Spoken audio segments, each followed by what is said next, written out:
Welcome to the Pod Pond Podcast Morning Drive, where we dive in and make some waves.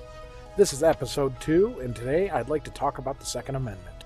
Well, earlier today I was watching the Young Turks, and they had some expert on that was basically talking about how we shouldn't have guns, like just the same way they always talk about. You know, you've heard the story a million times that it's only for militia, and basically the Constitution's wrong, or we're reading it wrong, and the Supreme Court's reading it wrong, and everyone's got it wrong except these liberals, who, for whatever reason, think we aren't supposed to have guns. And then they always try to come up with weird ways to regulate them, like, oh, we should do it like cars, or we should do it like this or that. Oh, we should have a license. Everything should be registered. Well, for the most part, most are already. I mean, handguns are already registered. To carry it around in most states that allow it, you usually got to have some type of permit. I mean, a few states now anyway are going to constitutional carry, and several have like an open carry law. But for the most part, you have to have some kind of license to do it. Even if you're in the woods hunting, you have to have a license. You can't just usually walk around the woods with a loaded firearm. If they actually suspect that you're up trying to hunt or something without a license, you're going to get into trouble. Yes, you're allowed to go target shooting, that kind of stuff.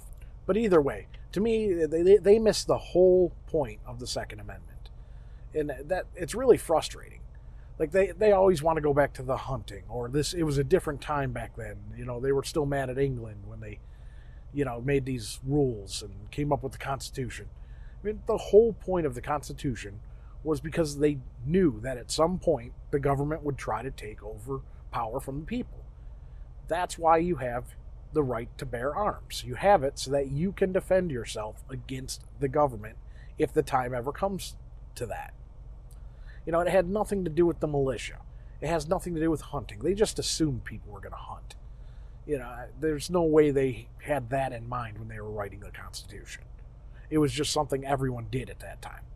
The whole point was so that you could defend yourself against the government if they ever tried to take too much power.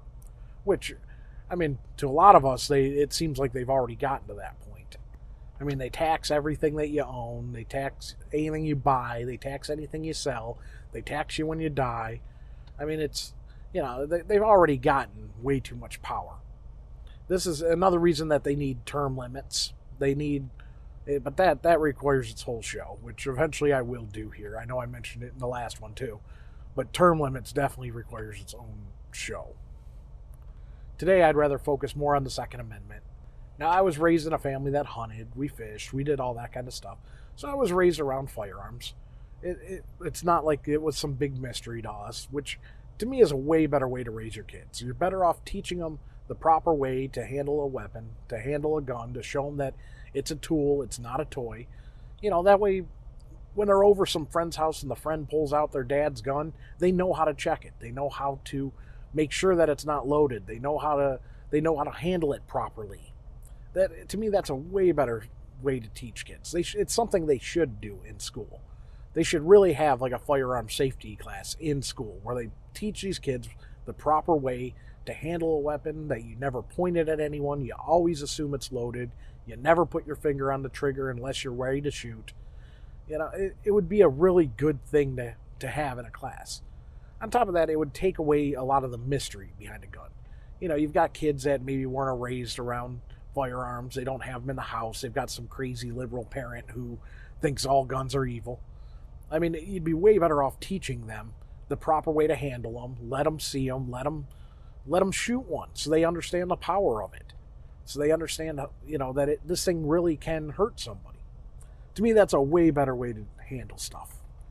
But these liberals, they're not even consistent with how they want guns handled.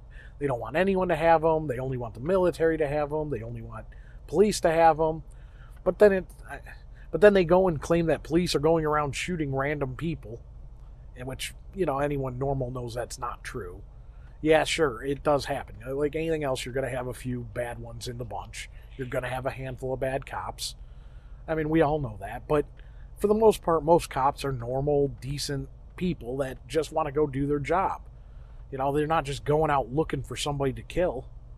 And then they love to call things assault rifles and say only the military should have them, like an AR-15. No military is going to use an AR-15. It's too small of a caliber. It's not fully automatic. I mean, I'm sure you could make it if you really wanted to, but it just isn't something that you would use in the military. But, because it looks scary, because I added some plastic parts onto it that made it look different. Then, oh, it's an assault rifle and it's dangerous now. I mean, it's the most ridiculous thing in the world. And, you can watch YouTube videos and see videos of where people will, have two identical guns. Just one will be like, just straight wood, and the other one will have all the fancy plastic, mean-looking things on it. And, everyone says, well, that one's dangerous, but that one's okay. Or at least all the liberals do. It's, you can't even explain to them it's the same gun. It's the exact same gun. It's just this one has cosmetic parts on it, that one doesn't. But it doesn't matter because it's scary looking. You're not allowed to have it. It should be banned. But then they're claiming, only the military should have weapons. But then you watch like a video that was on the Young Turks today, and this guy's talking about how we're not even supposed to have the army full time. So he's saying only like the army should have these type of weapons, but in the next breath he's saying, well, but we shouldn't have the army full time anyway. They're just absolutely insane. And again, the whole thing is that none of this has anything to do with the military. It has nothing to do with hunting, nothing to do with that. The whole point of us being allowed to have firearms is to protect ourselves from a tyrannical government. It was the whole reason it was written. It's the whole reason it's in there. It's the whole reason it's always been protected by every Supreme Court hearing it ever makes it to. I almost wish the Supreme Court would just finally rule on it. That's another thing that kind of annoys me about the Supreme Court. They never really seem to want to take that case to fully answer whether you read it as the Constitution reads, it shall not be infringed, or if they're allowed to slowly eat away like they are now. I wish they'd just bring it right to the Supreme Court and say, okay, does this mean they're not allowed to make laws, or does it mean they can make laws? Which is it? We need a decision. But I doubt that case will ever make it to the Supreme Court, just because they're too afraid to answer, because they know what the answer should be. They know what the Constitution says. They're not dummies. They're not, even the liberal ones aren't stupid. They're there for a reason. They know what the Constitution says, and they know if that case ever came up to a point that they had to make a decision, they would have to rule in the fact that they're not allowed to make laws that infringe on your right to own a firearm. And it doesn't matter what type of firearm it is. Now, with that being said, I will agree there are some limitations that maybe aren't a bad thing. And that would be anything of a mass destruction, like where one thing does massive amounts of damage. Like you can't own a nuclear bomb. Something like that would, okay, that's reasonable. I could, if they want to talk about reasonable gun control, to me that's reasonable.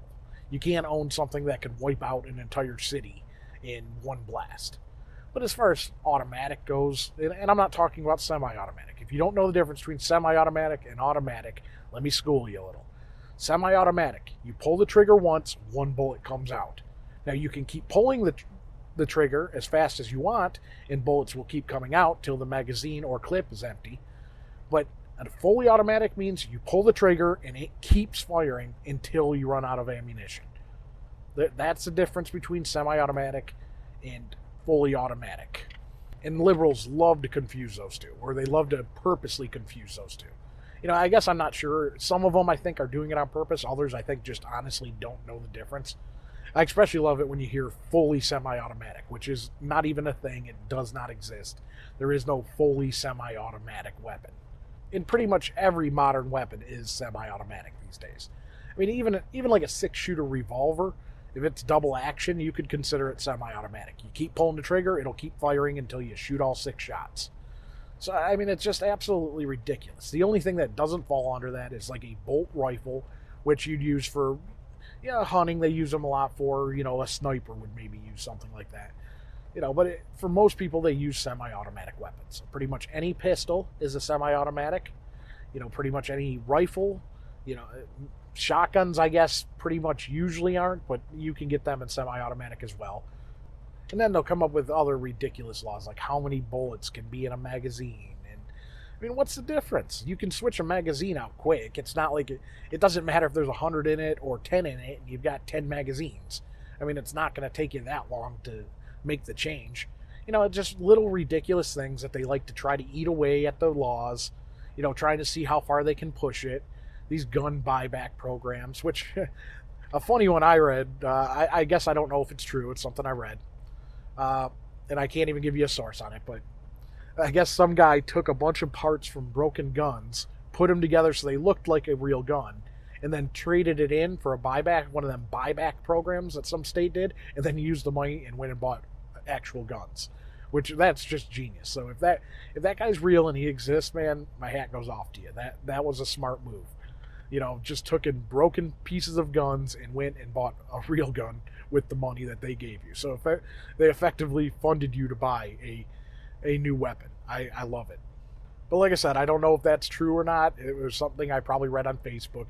But if it is true, then it's hilarious. That's a good idea. But anyway, back on topic.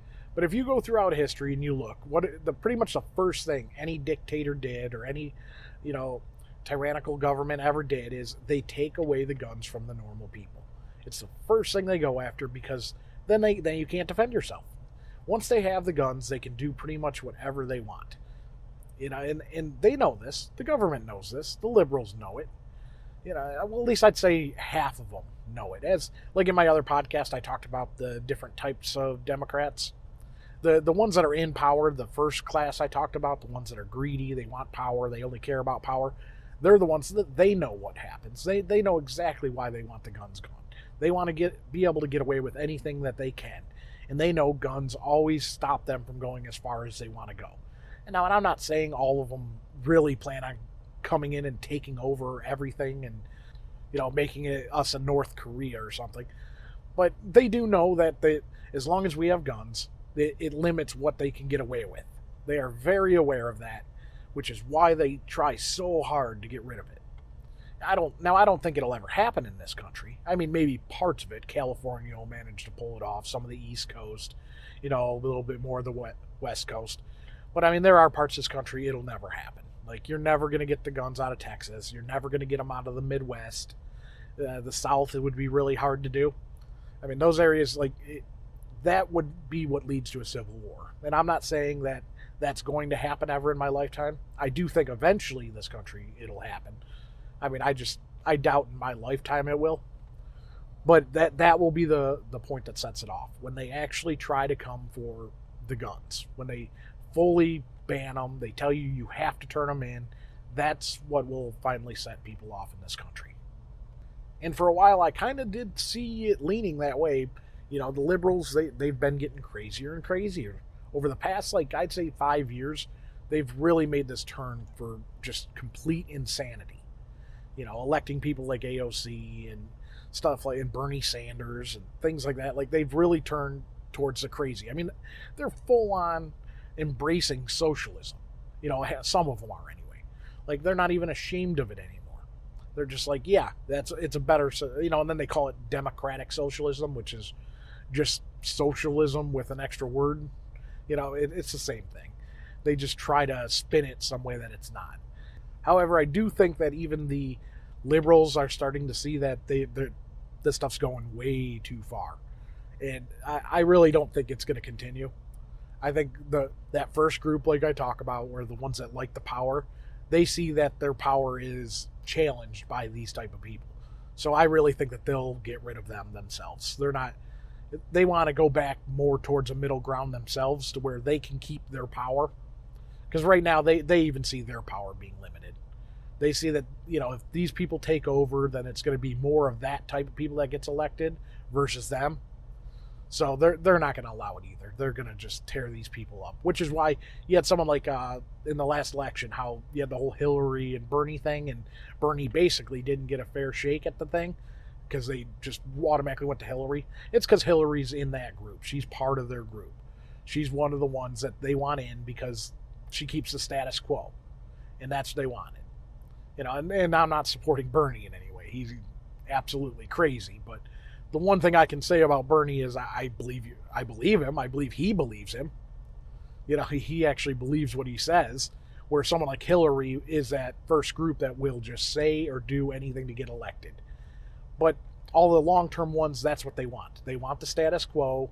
They want to be able to keep their power, keep their money, keep their little side deals going on. They don't want someone like AOC in there who's going to mix things up. So, like I said, I'm pretty sure that this whole social justice, far left craziness we've been seeing over the past few years is their days are limited. So we'll probably be back to the way things were, I'm guessing fairly soon. Which that'd be fine with me. I'm not against having a liberal party. I mean, I realize that, the right needs to be put in check sometimes as well. The right can go too far, and the left can go too far. This is something Jordan Peterson talks about a lot. How far is too far on the right? We know that. Obviously Nazis were too far on the right. White supremacists, that's too far on the right. That's the limit. You can't go that way. Once you hit that point, you need something to put it in check. Now, I think now he's always said, well, how far is too far on the left? And nobody could ever really give an answer. I think now we've seen it. I think things like AOC and Bernie Sanders are too far on the left, and they're realizing it. When they start straight up saying, we want socialism or we want democratic socialism, that was the line. That's when they've gone too far. So I think you're going to start seeing that line get pushed back more towards the center, which again can be a good thing. I'm not completely against them having their point of views, but you have to keep your views within the Constitution. You have to keep America free. And I think that's where I'm going to end it today. So I hope you're enjoying these. You can find more of these at podpond.com. I'm also posting them on YouTube. So please fill me in how you're liking them. Leave comments, subscribe, all that kind of stuff. And give me ideas for topics you'd like to see. I would love to hear from all of you. Thank you. Bye.